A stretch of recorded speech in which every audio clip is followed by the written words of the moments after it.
Hello friends, welcome back to our channel. Khalistan ఉగ్రవాది గురుపత్వంత్ సింగ్ పన్ను తన హత్య కుట్ర పన్నారని ఆరోపిస్తూ అమెరికా కోర్టులో సివిల్ దావా వేశారు.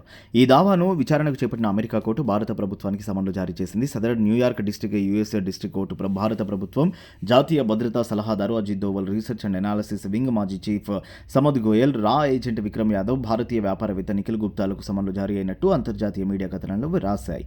పూర్తి సమాచారం కోసం వీడియోను స్కిప్ చేయకుండా ఎంతవరకు చూడండి.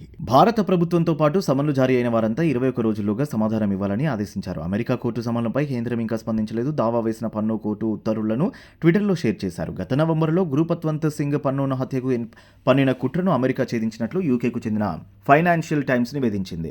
సిక్స్ ఫర్ జస్టిస్ వేర్పాటువాద సంస్థ చీఫ్ అయిన పన్నూన్కు అమెరికా, కెనడా పౌరసత్వం ఉంది. కాగా కుట్రను ఛేదించిన విషయాన్ని కొద్ది రోజుల తర్వాత బైడెన్ యంత్రాంగం ధృవీకరించింది. ఈ ఆరోపణలపై స్పందించిన భారత విదేశాంగ శాఖ ఇది తీవ్రంగా పరిగణించాల్సిన అంశమని ఉన్నత స్థాయి విచారణను ప్రారంభించామని పేర్కొంది.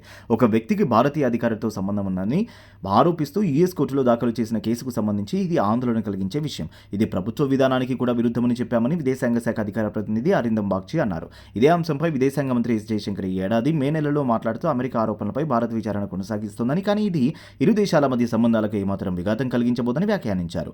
అమెరికా చిత్తశుద్ధితో నిర్దిష్ట సమాచారాన్ని మా దృష్టికి తీసుకొచ్చింది, ఎందుకంటే వాటిలో కొన్ని మా స్వంత వ్యవస్థపై ప్రభావం చూపుతాయని మేము విశ్వసిస్తున్నాం. దీనిపై మేము దర్యాప్తు చేస్తున్నాం, కానీ భారత్ అమెరికా సంబంధాలను ఇది ప్రభావితం చేస్తుందని నేను అనుకోనని పేర్కొన్నారు. భారత్లో అమెరికా రాయబారి ఎరిక్ గారెట్ సెట్టి కూడా ఇదే అభిప్రాయం వ్యక్తం చేశారు. ఇక రెచ్చగొట్టే ప్రసంగాలు, భారత నాయకులు వ్యవస్థలను బెదిరింపులకు పాల్పడుతున్న ఖలిస్తాన్ వేర్పాటువాది గురుపత్వంత్ సింగ్ పన్నును కేంద్ర ప్రభుత్వం 2020లో ఉగ్రవాదుల జాబితాలో చేర్చింది. ఖలిస్తాన్ అంటే పారిశుద్ధ భూమి అని అర్థం. మన దేశంలోని పంజాబ్లో సిక్కులు ఎక్కువగా ఉంటారనే సంగతి తెలిసిందే. మతం ఆధారంగా సిక్కులకు ప్రత్యేక దేశం కావాలనే డిమాండ్తో ఖలిస్తాన్ ఉద్యమం మొదలైంది. బ్రిటిషర్ల పాలన కాలంలోనే ఖలిస్తాన్ అనే ఆలోచన మొక్కుతొడిగింది.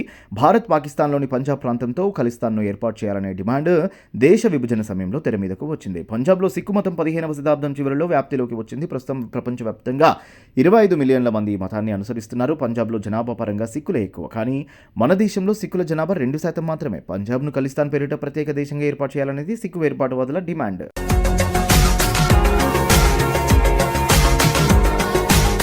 మరిన్ని అప్డేట్స్ కోసం మా ఛానల్ని సబ్స్క్రైబ్ చేయండి.